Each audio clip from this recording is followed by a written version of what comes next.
Boa noite a todos. O Conselho Regional de Economia vai estar dando início a mais um debate, dessa vez sobre os impactos econômicos da economia do futebol. O Conselho vai estar recebendo, dentro de instantes, o presidente de um dos maiores times do Brasil, o Marcelo Paes, presidente do Fortaleza Esporte Clube, que irá debater conosco esse tema tão importante. Manda o convite.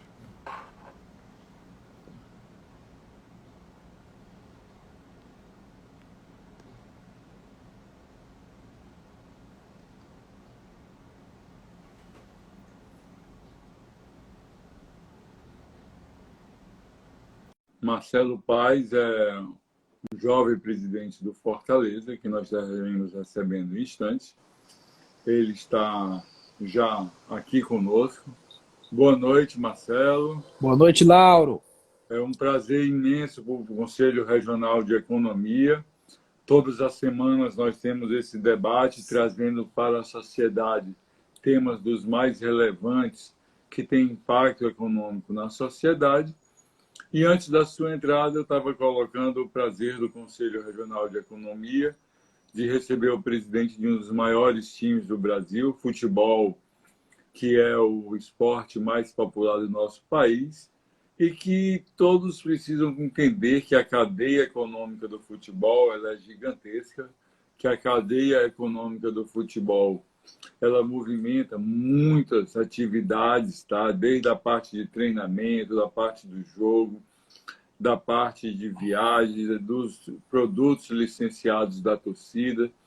Então, nós vamos debater hoje muito do que é esse impacto econômico do futebol, da pandemia, como é essa cadeia do futebol e o que nós podemos fazer de estratégias para os clubes, nesse momento, mitigarem os seus problemas financeiros que a pandemia trouxe e passarem a voltar a crescer.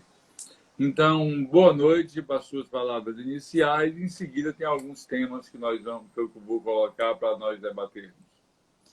Bem, boa noite, Lauro. Boa noite a todos que nos acompanham. Prazer aqui estar falando para o Conselho Regional de Contabilidade, uma entidade grandiosa, De né? economia. Desculpa, de economia. Grandiosa que você dirige tão bem, né? Me perdão pela gafe. O Corecon. E a gente está aqui para poder contribuir e falar do futebol como atividade econômica, né? Como atividade econômica que é. Quais os impactos que o futebol tem hoje na sociedade, né? O futebol foi visto por muito tempo, por muitas pessoas, apenas como jogo, né? Como aquela questão lúdica de jogar futebol, de entreter, mas hoje o futebol é uma grande atividade econômica. Eu gosto muito de falar que, por exemplo, no nosso estado, se a gente for considerar que um jogador de futebol é um executivo, os dois clubes daqui são as empresas que remuneram melhor os seus executivos, considerando os jogadores de futebol, dado a quantidade de atletas nessas duas equipes que hoje estão na Série A, que ganham salários 50, 70, 100, 120, 200 mil reais. Então são remunerações realmente altíssimas, né? E isso faz que tenha um impacto econômico na nossa cidade. Os clubes estarem na Série A faz com que o dinheiro venha para cá, né? Venha para o nosso estado. A cota de televisão, recursos, patrocínios, entre outros valores, vem para o nosso estado. Se Fortaleza e Ceará não tivessem na Série A e tivesse o Vitória, por exemplo, o dinheiro ia para Salvador, né? Se tivesse o Cruzeiro, o dinheiro ia para Belo Horizonte. Se tivesse o Vasco ou o Botafogo, o dinheiro ia para o Rio. Então, pela a competência, pela gestão atual dos clubes, né? E no caso a gente está aqui para falar mais especificamente do Fortaleza, mas olhando a atividade econômica como um todo, o futebol tem impacto. Então tem um impacto social, tem um impacto de autoestima do povo, porque tem uma influência muito direta no ânimo, na satisfação das pessoas, né?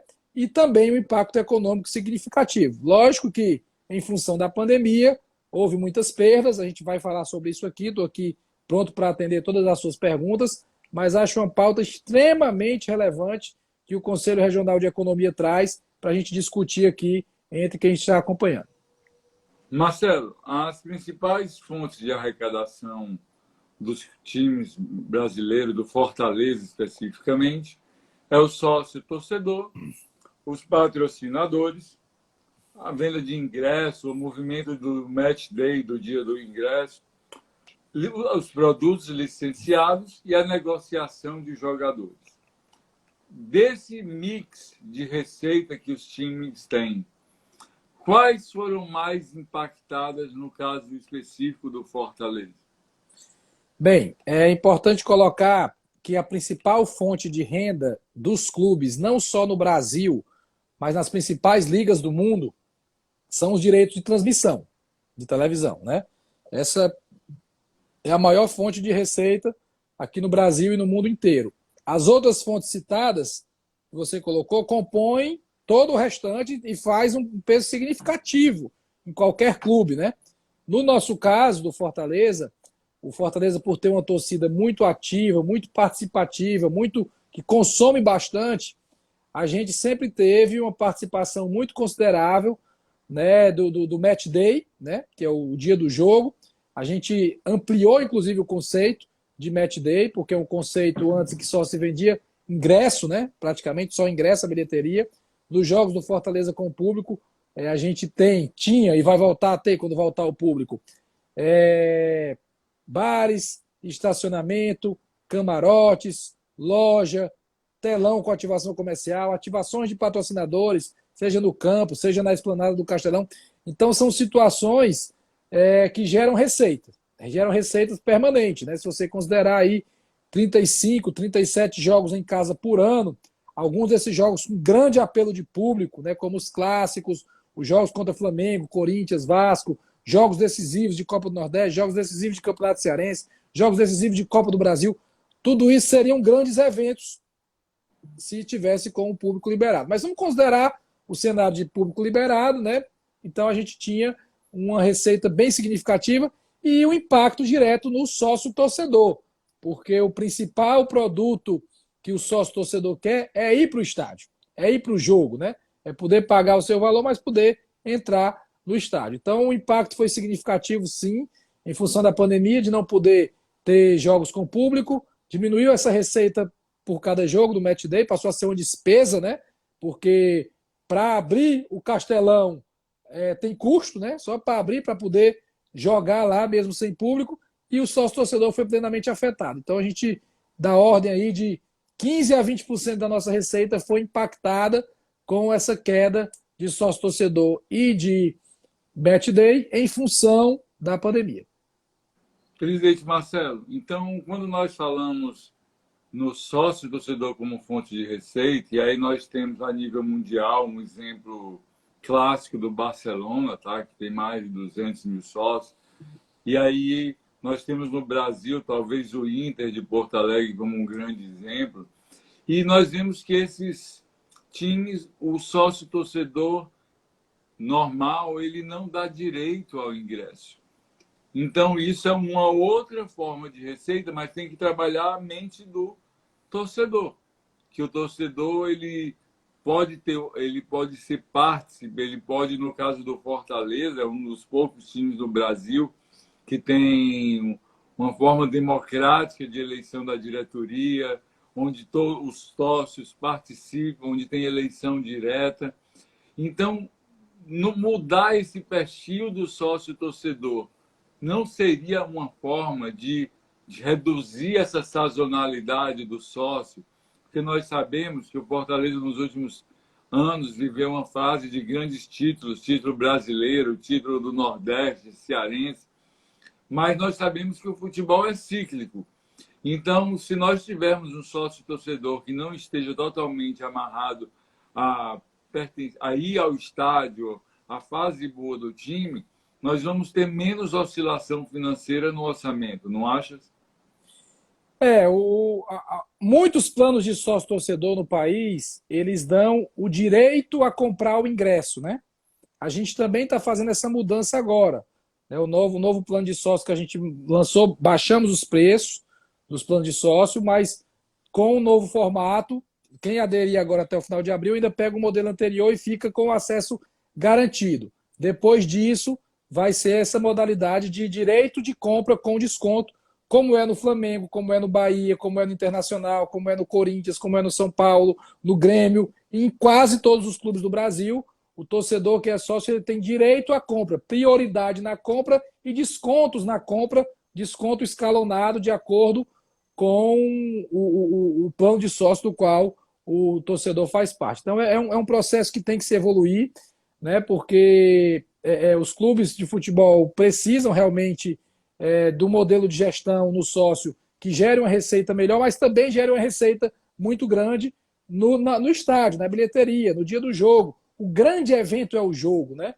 É o que faz toda a diferença no torcer futebol. Quem torce futebol acompanha a rede social, acompanha o presidente na live, acompanha jornal, acompanha televisão, programas, o grupo de WhatsApp dedicado ao Fortaleza, mas o grande atrativo, o grande diferencial, o que chama as pessoas, o que mexe diretamente com o humor é justamente o jogo, né? Ganhou, todo mundo está feliz, não ganhou, ficam chateados, faz parte, tem que saber lidar com isso, mas os planos de sócios torcedores realmente precisam se adaptar, precisam ir para um caminho de que o torcedor tenha essa prioridade. Na compra a gente deu esse passo agora e é uma mudança gradual, uma transição, uma mudança de cultura e a gente está caminhando para isso. E quando nós falamos em negociação de jogadores com uma fonte financeira muito importante para o Fortaleza, nós podemos pensar em duas formas. Primeiro, tem a negociação de jogadores vindo da base, que isso exige um investimento contínuo e de longo prazo, e você não tem certeza em cada safra de jogadores, a cada ano, quantos vão sair com potencial de ser negociados. E você também tem a contratação principalmente de revelações em outros estados e até em outros países, para que possam ter uma negociação futura. Como o Fortaleza e sua gestão encara essa questão da negociação dos jogadores, abordando essa questão da base e da contratação de jogadores para uma possível negociação futura? Olha, a base, sem dúvida alguma, é um setor que merece toda a atenção, todo o cuidado e investimento. A gente lembra que durante muito tempo o Fortaleza não conseguiu investir na base porque ela não tinha realmente o recurso, né? O dinheiro que tinha numa época era para tentar fazer o time subir, né, de divisão. Era o que acontecia, principalmente quando a gente estava na Série C. E o investimento na base ele foi diminuto. A gente ficou muito atrás no ranking de clubes, então a gente não participava das principais competições. E nos últimos anos, graças a Deus, o Fortaleza cresceu, né? Hoje a gente está em 18º do ranking. Esse ano vamos voltar a participar do Campeonato Brasileiro Sub-15 e Sub-17, né? Então a gente vai ter um calendário de altíssimo nível. Estamos reformulando a base com isso, em todos os aspectos. O novo executivo, o novo coordenador técnico, novos jogadores para o Sub-17, para o Sub-20, treinador também novo no Sub-17, investindo em material humano, em qualidade, porque a gente vai ter calendário para poder que os nossos garotos, a nossa meninada aí, as crias da nossa base, do PC, do CT de Maracanaú, possa desempenhar um alto papel. E a partir daí, naturalmente, vão surgir os jogadores, né? Vão surgir jovens, vão surgir os egressos da categoria de base para compor o elenco profissional. O que a gente tem que ter o cuidado é de não acelerar essa transição, de não perder o momento correto de colocar esses jogadores no elenco profissional e dar condições para que eles se desenvolvam. A gente teve há pouco tempo, nosso jogo contra o 4 de julho agora, nós tínhamos 3 jogadores egressos da base ou do Sub-23, que é uma modalidade que nós criamos ano passado, né? Que estavam no time principal, que era o Coutinho, o Torres e o Pablo, né? Então são jogadores do clube, jogadores jovens, que se tiverem uma sequência, uma continuidade, uma minutagem, e logicamente isso também vai depender do desempenho deles, da qualidade técnica deles, eles vão poder, muito, muito em breve, dar um retorno financeiro ao clube. Primeiro esportivo e depois financeiro. É sempre importante lembrar que a ordem deve ser essa. Quando se vende um jogador da base muito jovem, você pode estar vendendo ali muito menos do que o que ele vai valer na frente. Às vezes a necessidade faz com que os clubes vendam, né? Tem clubes aí que, por necessidade, estão vendendo as suas joias mais barato do que venderiam daqui a 1, 2 anos. Mas o caixa precisa naquele momento. Mas o ideal é todo um processo de captar o atleta, desenvolver o atleta, fazer ele crescer dentro da categoria de base, dar minutagem, rodagem, subir para o profissional, trabalhar no profissional, ter performance esportiva, conquistar título pelo clube e depois uma possível negociação. Então são várias etapas a serem cumpridas. Às vezes as etapas são aceleradas, às vezes acontece mais rápido a venda. Por exemplo, vamos lembrar aqui o Yuri César, que é um jogador que nem era nosso, era do Flamengo, né? O Yuri César não chegou nem a jogar no profissional do Flamengo. Ele foi emprestado para o Fortaleza. Aqui no Fortaleza, ele teve uma performance de Série A, minutagem, jogos, gols, e foi vendido por 6 milhões de dólares para o mundo árabe. Quer dizer, um jogador que o Flamengo trouxe lá do Volta Redonda, investiu, evoluiu o atleta. Quando ele chegou na hora de subir, não tinha espaço para ele, ele foi emprestado, veio para o Fortaleza e deu uma receita também para o Fortaleza. Então, existem vários caminhos para se fazer esse formato. E um outro é o que você citou, de adquirir jogadores jovens, né? Adquirir jogadores promessas que estão surgindo, como é o caso do Romarinho, por exemplo, que é um jogador que a gente comprou do Globo por 35, foi 50 mil reais, um valor muito baixo à época, e pode ter aí uma negociação para ele. Seria agora, não aconteceu em função de visto e todo esse problema da pandemia, mas pode acontecer mais para frente. Mas ele já deu resultado esportivo, já jogou pelo Fortaleza em alto nível, já vestiu a nossa camisa, deu título, ajudou bastante e pode envolver a negociação. Então ele é um exemplo do jogador que foi comprado de um clube menor que tem valor de mercado, e existem outros casos de jogadores que a gente revela na nossa base, bota no profissional e depois ele passa a ser revendido. Marcelo, o Conselho Regional de Economia, na figura do presidente Ricardo Coimbra, tá? Hoje eu sou no Conselho Federal de Economia, agradeço a sua presença, nós vamos continuar o debate, só para agradecer a participação. Tem muitos participantes, economistas, torcedores mandando mensagem aí, um abraço em todos vocês. Mas, Marcelo, você que é empresário, para quem não me conhece, o Marcelo é empresário do setor educacional, é ex-coordenador da Associação dos Jovens Empresários, e quando nós trabalhamos numa empresa, nós temos as decisões muito racionais. E isso ajuda a buscar e a manter o equilíbrio financeiro. Quando nós falamos de futebol, nós estamos falando de algo que envolve muita paixão do torcedor.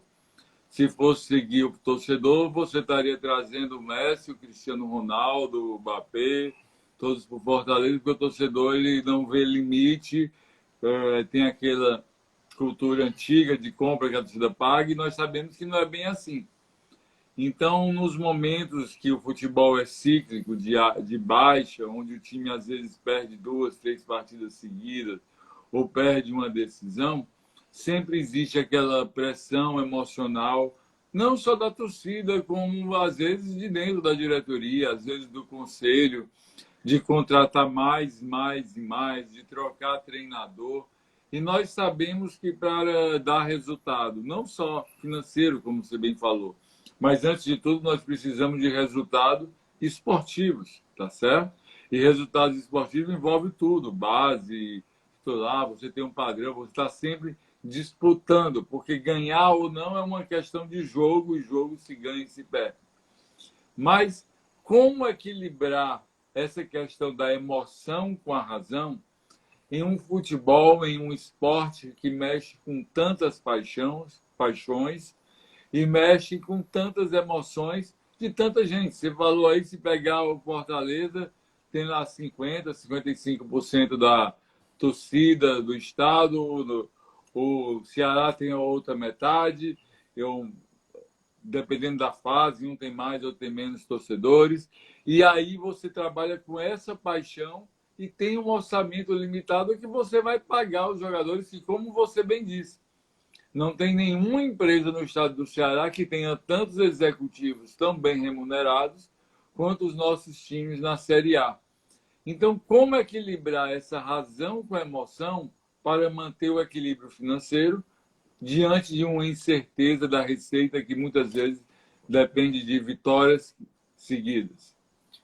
Bem, Lauro, eu acho que esse é o maior desafio do gestor, né, do gestor esportivo. Primeiro, agradecer as palavras do Ricardo, né, do presidente Ricardo, que está acompanhando a live.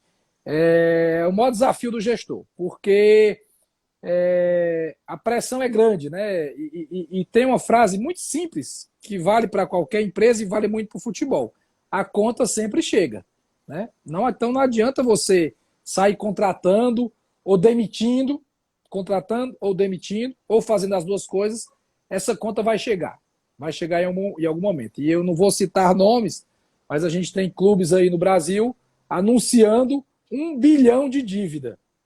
1 bilhão de dívida. E E, é mais de construir, um. e um projeto de construir estádio, Pois né? Que é. é algo E, extremamente e, e, é deficitário. mais de um time, né? Que tem com 1 bilhão de dívida. Mas como é que um time chega com 1 bilhão de dívida? É justamente por isso. Contrata, demite, não presta, manda embora. Presta, traz agora. Fez 2 gols ali no outro time, traz, tem que ser bom, traz aqui. E tudo isso é muito oneroso. Uma contratação de um clube de Série A, ela por baixo, ela vai custar R$ 1 milhão. Por baixo. Por baixo. Aí considerando encargos trabalhistas, considerando tudo que envolve uma contratação, é 1,2 milhão, é 1,5 milhão, 2 milhões se é um contrato mais longo, né? Quando você traz o jogador para 2, 3 anos, o contrato mais longo, e às vezes você só consegue trazer assim, né? Aí o pessoal está falando, eu vou pegar um exemplo do que o pessoal está me pedindo, presidente, o 9 traz o 9, né? Primeiro que um camisa 9, ele não é barato, né? Qualquer jogador de alto nível, de camisa 9, ele vai ser caro. Camisa 9 bom não quer vir para jogar 5 meses, 6 meses. Ele quer vir com um contrato mais seguro, com um prazo maior. Então a gente está falando aí por baixo, dependendo do salário, se for um cara com um contrato até o final de 2022, de 4 a 5 milhões de reais numa operação dessa.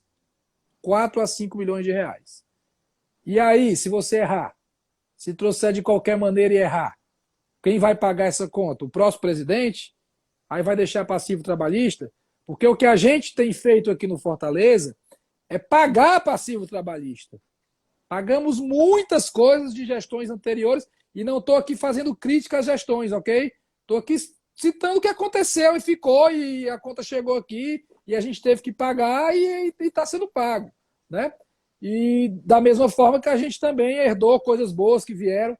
Então é um processo que a gente tem que ter muito cuidado para tomar a decisão, para não errar, para fazer o que for correto, com responsabilidade para o clube, porque a conta vai chegar, alguém vai ter que pagar e a gente não está aqui para tomar decisões irresponsáveis com o Fortaleza. Então é um cuidado que tem que se ter.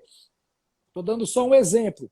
E vem essa pressão, né? Ah, contrata, tem que trazer. E se não tivesse cuidado, vai virando uma bola de neve. E você, Então, sim, você pode. fala em camisa 9 e o Fortaleza tem um dos camisa 9 que é um dos maiores artilheiros da história da Série A, né? Tem mais de 100 E a gols. pressão não para nunca, não interessa. O Barcelona tem um Messi e a pressão é para contratar mais. É por isso que eu falei tanto na paixão. Porque você pode ter o melhor time do mundo que a torcida vai querer outro, que num jogo ruim vão criticar. E se a direção for seguir essa paixão do torcedor, não tem orçamento que chegue e chega nessa situação que você falou de alguns times com grande endividamento que às vezes ocasiona reflexo muito grande até dentro de campo. Então, esse é o cuidado que o gestor tem que ter, que o dirigente tem que ter, né, de não agir por impulso, de não fazer porque está sendo pressionado ou porque tem que fazer de qualquer jeito. Porque na hora que ele atende por pressão, traz ali o 9, aí você traz. Aí você resolve o problema, às vezes, por 10 dias, por 15 dias, alivia, mas a conta vai durar 2 anos, né? A conta vai durar mais tempo. Então tem que ter responsabilidade. E o clube de futebol, ele não vive só de contratar jogador. Ele vive, como nós já falamos aqui, de categoria de base. Ele tem mais de 300 funcionários. Estrutura, né? Estrutura que estava parada. Né? Muito tempo o Fortaleza não teve investimento em estrutura. E essa janela que a gente está vivendo de Série A, que eu espero que seja longa, ela vai deixar um legado estrutural para o Fortaleza. O Fortaleza hoje tem estrutura que não tinha antes, de academia, de vestiário, de campo, de hotel, de sala de preleção, de sala de comissão técnica, de sala de análise de desempenho, de nova sala de imprensa que nós vamos fazer, do CT, que hoje os campos estão em alto nível, a academia está em alto nível. Então, isso é legado. Isso também custa dinheiro, né? Isso também sai de algum canto. E, então, a gente está investindo em estrutura, pagando dívida, investindo na base e formando um time competitivo que nos últimos anos trouxe títulos para o Fortaleza, que está há 3 anos numa Série A, que está fazendo uma campanha muito boa na Copa do Nordeste, mas é um processo que o dirigente tem que estar ali toda hora cuidando, né, para não se empolgar demais e fazer besteira, endividar o time e essa conta chegar mais na frente. Então, esse é um grande desafio que o gestor tem que lidar diariamente, tem que ter muita casca, tem que aguentar pressão para poder tomar as decisões corretas, sempre pensando no bem do clube. Marcelo, se nós estamos falando de impactos econômicos, nós temos que falar um pouco também de gestão.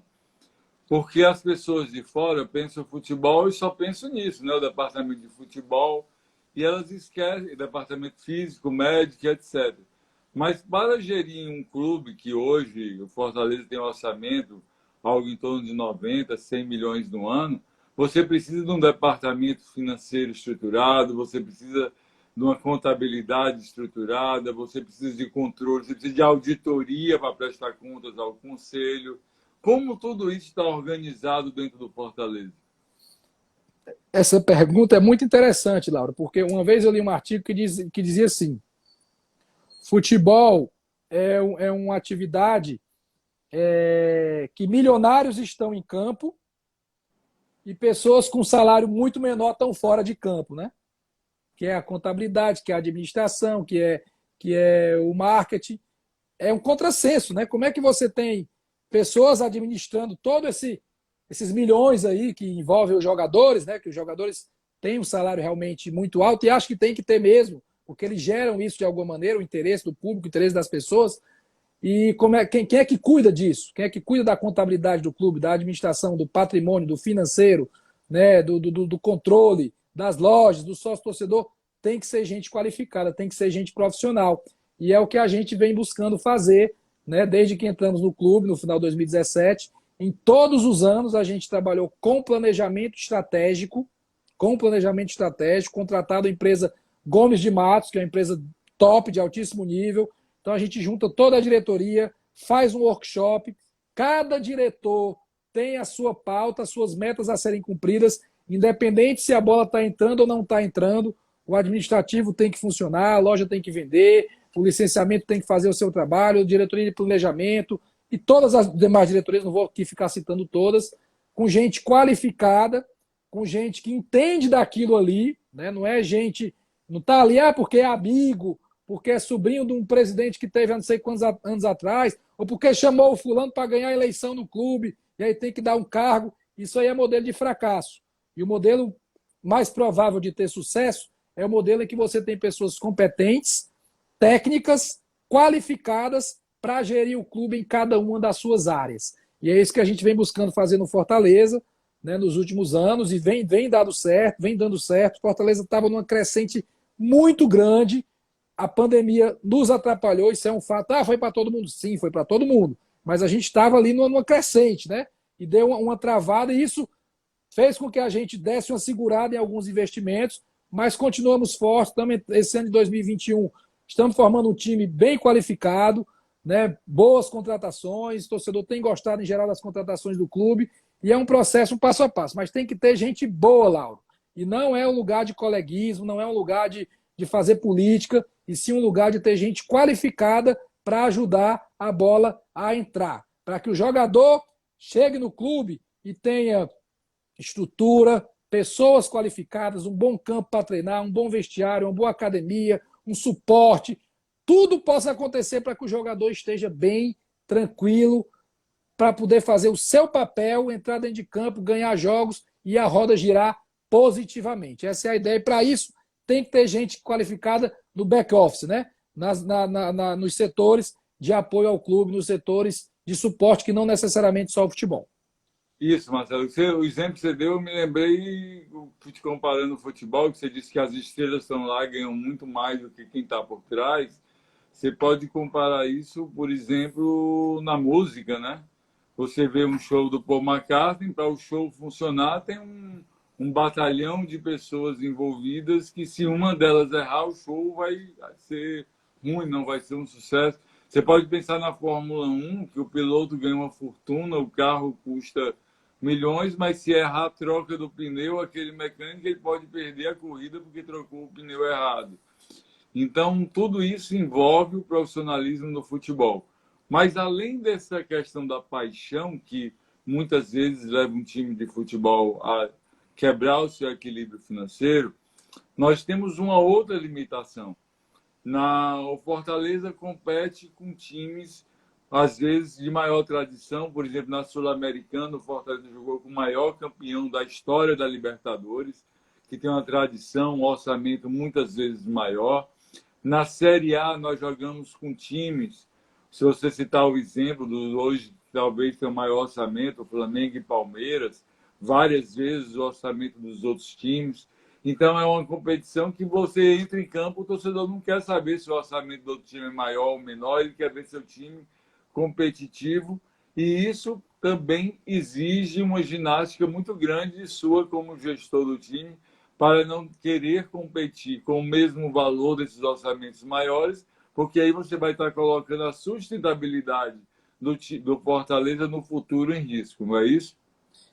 É, a gente quando chega na Série A, a gente vai duelar com os gigantes, né? Com os orçamentos absurdos. Para você ter uma ideia, esse jogo aí, Flamengo e Palmeiras, foi assistido por 38 milhões de pessoas, esse jogo de domingo. Um jogo só. O Flamengo, por ganhar esse jogo nos pênaltis, faturou 5 milhões. E o Palmeiras, por participar, faturou 2 milhões. Um jogo. Um jogo apenas. Mas é porque eles foram campeões, né? Um foi campeão brasileiro, um foi campeão da Copa do Brasil, fizeram esse jogo. E acho até super legal esse modelo de evento, né? Foi um grande evento. Mobilizou o país inteiro, todo mundo estava acontecendo, estava assistindo.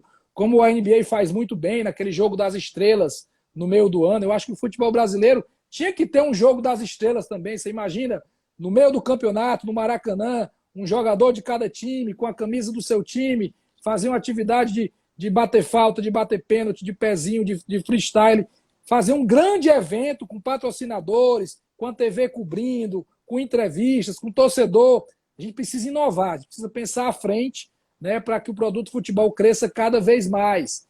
E esse jogo da Supercopa foi um pequeno exemplo de sucesso, mas a gente lida com orçamentos milionários, né? Você vai pegar, às vezes, um time, por exemplo, o Atlético Mineiro. Né? O Atlético Mineiro tem jogador no banco que, por si só, ganha 500 mil, 600 mil, 800 mil, 1 milhão de reais, às vezes no banco. Vai entrar em campo, às vezes 3, 4 jogadores pagam a folha inteira do Fortaleza, do Sport, do Juventude, que vai subir, do Cuiabá. Então, existe uma discrepância. E o que é que faz com que a gente consiga competir com eles? Tem que ser extremamente eficiente. O que é eficiência? É fazer mais com menos e melhor. Isso é eficiência. Né? E é sempre muito difícil, porque a margem de erro é menor. Os jogadores que você contrata não têm os mesmos salários, às vezes a idade é um pouco mais avançada. Então, é um desafio enorme encarar uma Série A contra esses gigantes. E acho que a gente tem conseguido, né, porque hoje tem 5 campeões brasileiros na Série B. E o Fortaleza está na Série A. Tem clubes com mais tradição, com mais torcida, né, com mais dinheiro, e que não conseguiram ficar na primeira divisão, e o Fortaleza conseguiu ficar na primeira divisão. Então, de certa forma, é um tipo de eficiência. Entender, né? Por exemplo, em 2019, a gente não ganhou nenhum ponto contra Corinthians, São Paulo, Palmeiras. 0 pontos. Em 2020, nós já ganhamos 2 pontos do Corinthians, já ganhamos um jogo do Palmeiras. Contra os cariocas, 2019, a gente tinha feito 1 ponto no Vasco. Em 2020, fizemos 4 pontos no Vasco. Contra o Botafogo, mesma coisa, tínhamos feito 1 ponto. Em 2020, fizemos 4 pontos. Então, devagarinho, você vai começando a melhorar, a encarar de outra maneira, a entender como é que é a competição, a fazer com que a sua eficiência seja ainda mais qualificada. O fazer mais com menos e melhor, que é a eficiência, seja ainda mais qualificada. Mas é sempre um grande desafio. Não é à toa que em 102 anos de história, indo para 103, é a primeira vez que o Fortaleza fica 3 anos seguidos na primeira divisão, e numa primeira divisão de altíssimo nível, né? No futebol brasileiro hoje, realmente qualificado, né? Com grandes treinadores, com investimento, e o Fortaleza está ali entre os maiores. Então, é um desafio muito grande, que todo ano que a gente entra, a gente tem que ter a consciência, a humildade de se preparar muito bem. Presidente, nós estamos entrando na reta final da nossa live. A nossa live é sobre os impactos econômicos da pandemia no futebol, por todos os assuntos abordados, mas diante de uma audiência tão grande de torcedores do Fortaleza lhe fazendo perguntas, eu vou lhe deixar à vontade para, nas suas considerações finais, se você quiser falar não só da economia, das finanças, mas quiser falar um pouco do Fortaleza, nas suas considerações finais, você tem 5 minutos, 3 minutos para falar à vontade aí, se despedir dos torcedores e falar da questão financeira, da questão futebolística, das perspectivas do Fortaleza, do que é que você está sentindo, o que é que você tem de sensibilidade da sua alma para o futuro do time e para os torcedores que estão presentes aqui. Bem, dizer que a gente segue trabalhando muito pelo clube, né?